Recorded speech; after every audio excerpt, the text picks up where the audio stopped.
साहेब तुम्हाला भेटायला आलेले होते, नेमकं कारण काय होतं? अशी चर्चा की तुमची नाराजी दूर करायला ते आले होते. असं काही नाहीये. बावनकुळे हे माझे चांगले मित्र आहेत. अनेक दिवसापासून त्यांना वाटत होतं की आपण एकदा येऊन तुमच्याकडे चहा प्यायची, म्हणून ते आज आले. कॅज्युअली चहा घेतली आणि ते गेले. बाकी इतर कोणतीही राजकीय चर्चा नाही. एक मित्रत्वाच्या नात्याने ते आज आले होते. त्यांचं म्हणणं आहे काय महत्वाच्या प्रोजेक्टसाठी ते आलेले होते.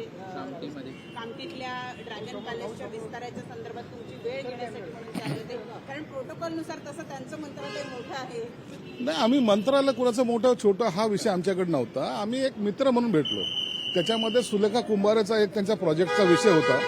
त्या विषयासाठी त्यांना काही अधिकार द्यायचे होते आणि म्हणून आता मुख्यमंत्र्यांशी सुद्धा आम्ही पुढच्या आठवड्यामध्ये बावनकुळे साहेब आणि आम्ही चर्चा करणार आहोत आणि तो ड्रॅगन पॅलेसचा जो काही तो विषय आहे सुलेखा कुंभारेचा, तो सुद्धा मार्गी लावायचा. तिला घेऊन काही नाराजी? नाही, निधीची काही नाराजगी नाही. काल माझं अजितदादांशी सुद्धा कॅबिनेटच्या पहिले त्यांच्याशी भेटही झाली, त्यांच्याशी बोलणं झालं आणि त्यांनी मला आश्वासन दिल्याप्रमाणे काल त्यांच्या फायनान्सच्या जे काही ओपी गुप्ता आहेत त्यांना त्यांनी निर्देशही दिलेले. काल गोगावले म्हणतायत की अजितदादांनी शिवसेनेच्या मंत्र्यांशी चर्चा करून निधीबाबत निर्णय घ्यावा. चर्चा निश्चित काय झालेलं आहे की फायनान्स डिपार्टमेंटने 60% GR काढलेला आहे, परंतु आणखीन ते निधी आणखीन आलेला नाही. त्याच्यामुळं सर्वच मंत्र्यांची अशी अपेक्षा होती की अर्थमंत्री साहेबांशी बसावं, चर्चा करावी आणि एक सिस्टीम ज्याला म्हणतो आपण ते सिस्टीम लावण्याचा प्रयत्न करावा. आपण काल अजित पवारांनी काल त्यांनी तुम्ही नाही, अजित दादा ते बोलले असेल, मिश्किलपणे बोलले असेल, परंतु आमची त्यांची 1 to 1 चर्चा झालेली आहे. पालिकेचे वॉर्ड आहे ते जैसे तेच असणार आहे. आता सध्याला आमचे कोणतेही वाद नाहीत आणि जेव्हा एकमेकांशी संवाद होतो त्यावेळेला ह्या वादाला अर्थ राहत नाही. शिवसाहेब प्रभाग रचनेचा एकंदरीत संपूर्ण जैसे तेच आहे. निवडणूक आयोगाने काढलेला आहे. जैसे ती तशी परिस्थिती देण्यात आली. काय फायदा आहे का? नाही, ठेवली असेल तर ठीक आहे ना. निवडणूक ह्या निवडणुका असतात. निवडणूक आयोगाने तो निर्णय घ्यायचा असता. वार्डची जेव्हा पुनर्रचना होते त्या टायमाला हे सर्व अधिकार हे आयुक्तांना असतात आणि इलेक्शन कमिशनरच्या अधिकाऱ्यांना असतात. त्यांनी प्रभाग कसा ठेवायचा, कसा निवडायचा, कोणत्या बाउंड्री असल्या पाहिजेत या संदर्भामध्ये निर्णय घेण्याचा अधिकार हा त्यांना असतो आणि ती माहिती त्यांनी निवडणूक आयोगाकडे द्यायची असते आणि निवडणूक आयोग त्याच्यावर शिक्कामोर्तब करते.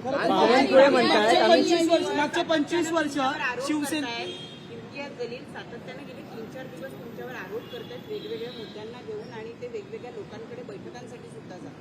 जाऊ द्या, त्याच्याबद्दल मला बोलायचं नाही. असे फार येतात फार जातात. मी त्याच्यावर काही एवढं केलं. 25 वर्ष शिवसेनेचा झेंडा पालिकेवर.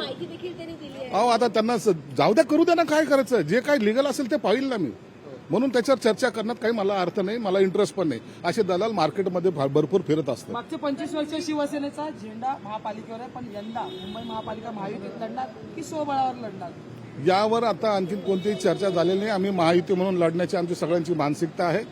या संदर्भामध्ये देवेंद्र फडणवीस साहेब असतील, एकनाथ शिंदे साहेब असतील किंवा अजितदादा हे बसून निर्णय घेणार आहेत. म्हणून त्या बाबतीमध्ये कोणताही निर्णय आतापर्यंत झालेला नाही. बावनकुळे म्हणतायत वाद झाला तर आम्ही एकमेकांच्या विरोधात लढू. ते काय बोलले ते मी ऐकलेलं नाही, परंतु आम्ही महायुतीमध्ये लढणार आहोत. काल जयंत पाटलांनी मेळाव्यामध्ये वक्तव्य केलं की ते त्यांनी प्रदेशाध्यक्ष पदावरून बाजूला व्हायचं.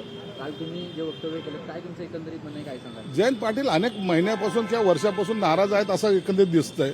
त्यांच्या पक्षामध्ये त्यांची काही कोंडी होत असेल तर त्याची कल्पना नाही, परंतु जयंत पाटलाचं मन तिथं रमत नाही हे वस्तुस्थिती आहे. नाही, हे वरिष्ठ पातळीवर चर्चा होतात, याबद्दलची माहिती मला नाही.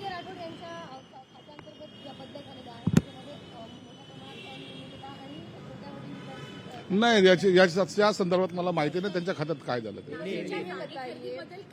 अहो, तुम्हाला काय पडलंय त्याच्याशी एकदा होऊ द्या ना. त्याचं होऊ द्या. तुम्ही एनडीटीव्ही वाल्यांनी जे काही मोहीम ठेवली ना ती मला आम्हाला कळतंय. तुम्हाला जी काही प्रॅक्टिस करायची नाही मीडिया ट्रायल ते तुम्ही करत बसा ना. मी तुम्हाला ऑब्जेक्शन कुठे घेतलंय? म्हणून तुम्ही तुमचं काम करत राहा. जे काही जेव्हा तोंडावर पडेल ना त्या टायमाला सांगेल मी.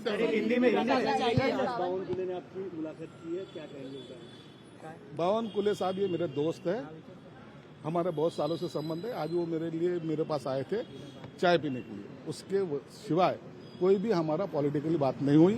और एक विषय जरूर हुआ, वो सुलेखा कुंभारे का कोई प्रोजेक्ट चल रहा है नागपुर में, उसके लिए उनको निधी संदर्भात आता कोणतीही नाराजी नाही. आपण काल सुद्धा या सगळ्या मुद्द्यावर अजित पवार यांच्याशी भेट घेऊन चर्चा केलेली आहे असं म्हणतायत आता संजय शिरसाट. कारण जिथं संवाद होतो तिथं वाद मिटतात असं शिरसाट यांनी आता स्पष्टच केलंय. लोकशाही मराठी ऐका, पहा, जागरूक रहा.